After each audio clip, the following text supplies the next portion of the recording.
Hey everyone, welcome back to our channel. If you're new here, please subscribe. I'd really love that. If you're returning, how you doing? This is the second video for today. I'm trying to break up the videos a little bit, to try and keep up with everything that you guys send me. And so let's grab coffee, snack, all right? Let's get into it, all right? First and foremost, though, if you have anything that you want to include in our newsletter, like if you have a vet that you want highlighted, a first responder, recipes, a pet, or anything that you want highlighted, just email me, okay? And I will get everything put in the newsletter for you, okay? Okay, so this subscriber, she got a hold of me and she said, I ordered 2 food buckets from Amazon from August Farms. She said they were picked up and then disappeared off of tracking. They are easily identified as they ship without any box or anything that disguises what they are. I was refunded, but after 1 week, the price went from $20 and I hate to hesitate to reorder. I purchased others through 4 Patriots. I just wanted to let people know that there are people out there that will want your order long time food storage, so keep that in mind. And she sent like a screenshot of what she's talking about, and it says, your package may be lost. We're very sorry your delivery is so late. Although it may still arrive, you can request a refund now. Tracking info provided by Straightaway Shipping. Shipped through USPS. Then it's got the tracking number. Wow.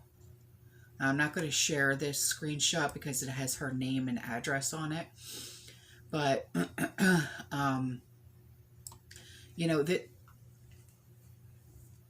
this has happened to me before, but not when it came to August Farms. It happened to me when I was ordering canning supplies, like the tools that you use and things like that. And she ordered, it's the big bucket. Okay, she ordered 2 big buckets, and it's got the lunch and dinner food staples in it. Okay. And in the subject line of the email, she said, when you order food buckets and they are being mysteriously disappearing. I'm wondering if, now, I'm not trying to place blame here.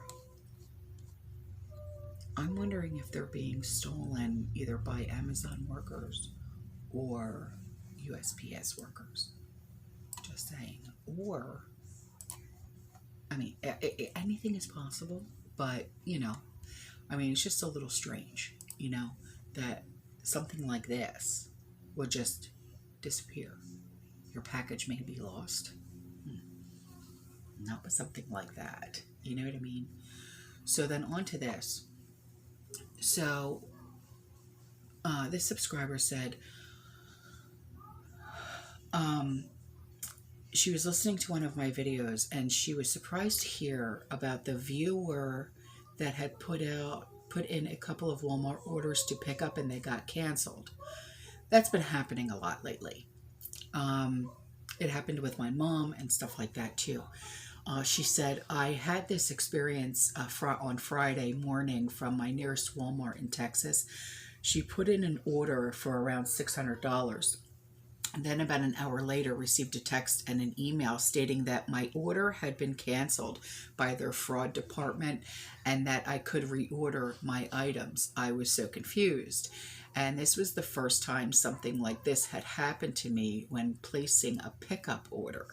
Needless to say, I didn't bother putting in another order with them. Instead, I put in a pickup order with my local HEB. It's HEB grocery store. It must be a new thing they are doing, because I have put in much larger orders in the past and have had no problems at all with the Walmart pickup. So what she did was she sent in screenshots, excuse me, of what Walmart, the text message, okay, and then the screenshot of her email that was sent in, and it says, and this is not the first time I have seen this, that I was sent this type of thing, that people's orders were canceled due to fraudulent activity. What is so fraudulent about putting in a exceptionally large order when it comes to Walmart? Tax season is here, no joke. People get large income tax returns, and a lot of people go straight to Walmart. Are they going to start doing this with everybody? Take a look at these, okay? And ask yourself this question. Are they going to start doing this with everybody?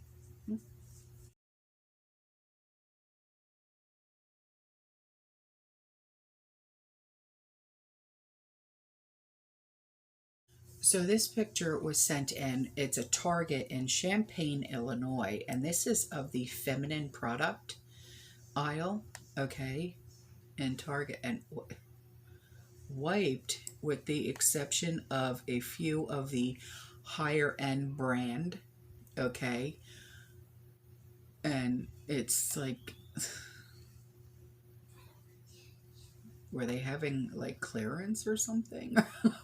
Wow.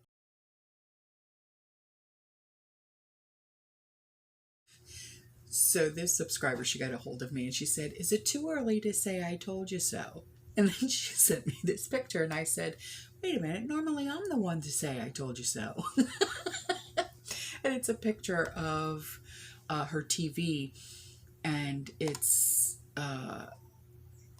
like a news flash, and it says, "California is now asking their residents to avoid charging their electric cars amid power grid strain."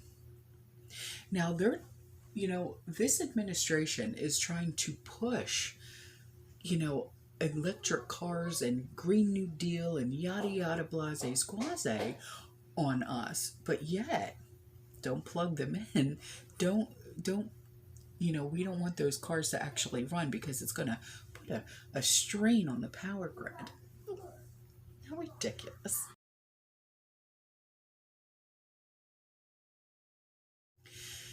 So this subscriber got really excited because I had mentioned a few videos ago that I learned how to pressure can by watching a channel called Homestead Heart.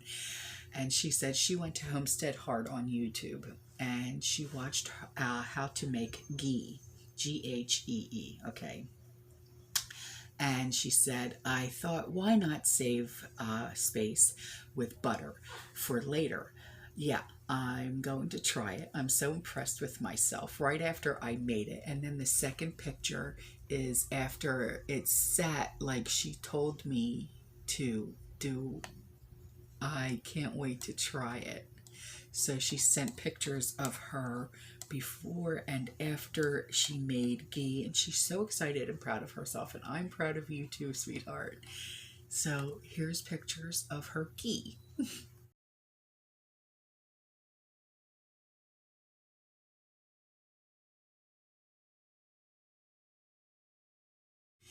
So here's a little bit more on the Walmart situation. So this screenshot was sent to me, and it says, this customer said, "Fix the dang website and app." And Walmart replied, "We are currently experiencing technical difficulties and are actively working on a resolution. We apologize for the inconvenience. Stay tuned." You're currently trying to fix it? I don't think you are.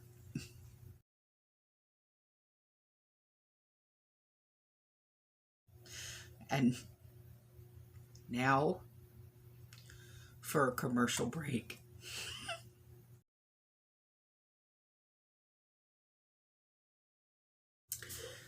And before I go, this was sent to me, okay? It's a article, all right? And the screenshots were sent to me, okay? And I'll read it to you, and then I'll put the screenshots in the video as well, okay? And it says, the world's next food emergency is here as war compounds hunger crisis. Okay. Our invasion of you means the food inflation that's been plaguing global consumers is now tipping into a full-blown crisis, potentially outstripping even the pandemic's blow and pushing millions more into hunger. Together, R and U account for a whopping portion of the world's agricultural supplies, exporting so much wheat, corn, sunflower, oil, and other foods that it adds up to more than a tenth of all calories traded globally. Now shipments from both countries have virtually dried up. Commodity markets are soaring. Wheat is up about 50% in 2 weeks, and corn just touched a decade high. The surging cost could end up weighing on currencies in emergency markets where food represents a bigger share of consumer price baskets, and analysts are predicting export flows will continue to be disrupted for months, even if the war were to end tomorrow. The crisis extends beyond just the impact of grain exports, critical as they are. R is also a key supplier for fertilizers. Virtually every major crop in the world depends on inputs like potash and nitrogen, and without a steady stream, farmers will have a harder time growing everything from coffee to rice and soybeans.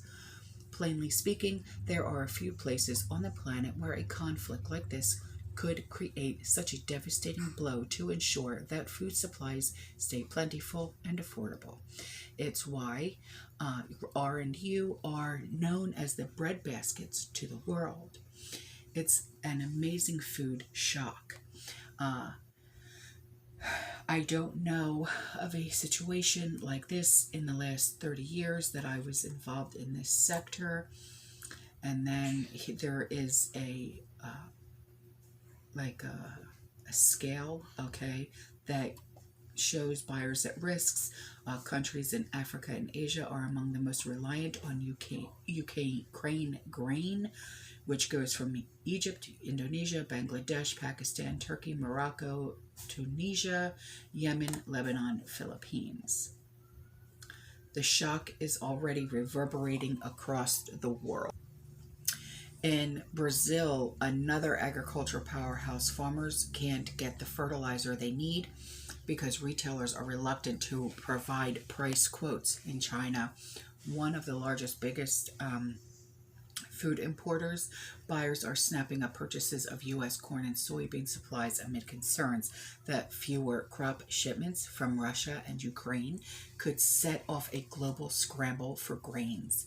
In Egypt, people are worried that prices for the subsidized loaves of bread they depend on could rise for the first time in 4 decades, while footage of citizens in Turkey trying to grab tins of cheaper oil went viral. And within Ukraine itself, food is running short in some major cities. The damage is done, okay? We'll have months before we return to anything called normality. The timing couldn't be worse. When the pandemic first hit in 2020, images of lines snaking around food banks and empty grocery shelves shocked the world, as nearly a tenth of the global population went hungry. But at the time, food inventories were still abundant.